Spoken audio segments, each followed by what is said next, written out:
English-American actress Dame Elizabeth Rosemond Taylor was born on the 27th of February, 1932 in Hampstead, London, England, regarded by some as one of the greatest actresses of all time. She is probably best recognized for starring in the role of Catherine Hawley in Suddenly Last Summer in 1959, playing Gloria Wandrous in Butterfield 8 in 1960, and as Martha in Who's Afraid of Virginia Woolf in 1966. Her career was active from 1942 to 2007. She passed away in 2011. So, have you ever wondered how rich Elizabeth Taylor was? According to Celebrity.money, it was estimated that Elizabeth's net worth was at an impressive amount of $600 million at the time of her death, accumulated largely through her successful career as an actress. Other sources of her wealth came from the sales of her two best-selling perfumes, Passion and White Diamonds, and her own fashion company called House of Taylor. Additionally, one suspects that divorce settlements from her 8 marriages may have contributed too.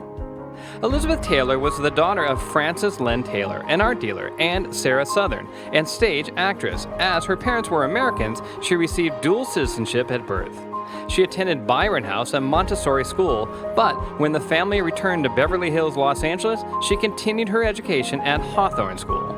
Soon, under the influence of her mother, she began to pursue a career initially as a child actress, as her eyes were blue, almost violet sometimes, which drew audiences' attention.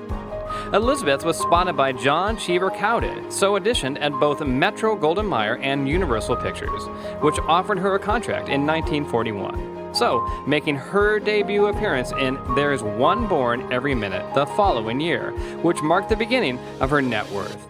Later, she signed a contract with MGM and was cast as Priscilla in Lassie Come Home in 1943, and as Jane Eyre in the same year, which was followed the next year by appearances in such other films as titled National Velvet and Father of the Bride in 1950. Her popularity started expanding enormously when she was chosen for one of the leading roles in George Stevens' film A Place in the Sun in 1951, which became a commercial success. In the following year, Elizabeth starred in the role of Anastasia McAvoy in the romantic comedy Love is Better Than Ever, after which she was cast in Ivanhoe in the same year. In 1956, she played Leslie Linton Benedict in the film Giant, for which she won a Golden Globe Award for Special Achievement. From then on, she lined up success after success, playing Susanna Drake in Raintree County in 1957, and as Maggie the Cat Pollitt in Cat on the Hot Tin Roof in 1958, both earning her a Laurel Award for Top Female Dramatic Performance. In the next year, she won a Golden Globe Award for Best Actress, Motion Picture Drama for her performance as Catherine Hawley in the film Suddenly Last Summer, and in 1960, an Academy Award for Best Actress for starring in the role of Gloria Wandrous in Butterfield 8. All of these roles added a considerable amount to her net worth. Elizabeth's next big role came in 1963, when she appeared in the title role in the film Cleopatra, alongside her future husband, Richard Burton, and 3 years later, they appeared together in leading roles in Who's Afraid of Virginia Woolf, which marked her whole acting career, as she won numerous awards, including a second Academy Award for Best Actress, BAFTA Award for Best Actress in a Leading Role, Laurel Award for a Top Female Dramatic Performance, too. During the 1970s and 80s, Elizabeth appeared in several prominent roles, including as Jimmy Rosie Probert in Under Milk Wood, portraying Barbara Sawyer in Larry Pierce's film Ash Wednesday, and as Desiree Armfeldt in A Little Night Music. In 1981, she made her debut guest appearance in the TV series General Hospital as Helena Cassadine, and 4 years later starred in the role of Luella Parsons in the TV film Malice in Wonderland, and was selected to portray Madame Country in the TV miniseries North and South. All of these roles increased her net worth by a large margin.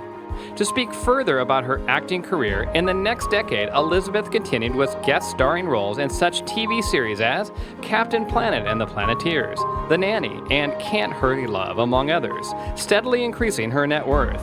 Moreover, she landed a role in the 2001 film Those Old Broads, and also did voiceovers in several titles, including The Simpsons from 1992 to 1993, High Society in 1996, and God, the Devil, and Bob in 2001. Her last performance was on stage, where she appeared in the play Love Letters in 2007.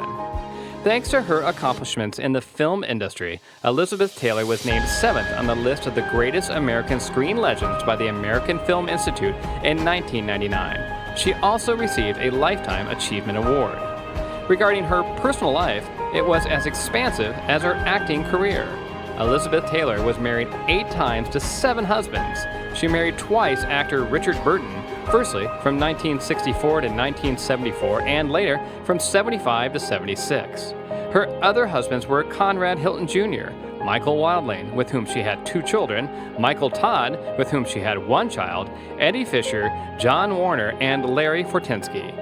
Apart from her acting career, Elizabeth was also recognized as a philanthropist and one of the first celebrities who established the American Foundation for AIDS Research in 1985, for which she made a Knight of the French Legion of Honor 2 years later. She continued to help people with this problem and in 1993 launched the Elizabeth Taylor AIDS Foundation, and in the same year won the Jean Hersholt Humanitarian Award for her efforts. Elizabeth Taylor passed away from congestive heart failure at the age of 79 on the 23rd of March 2011 in Los Angeles, California, in the United States.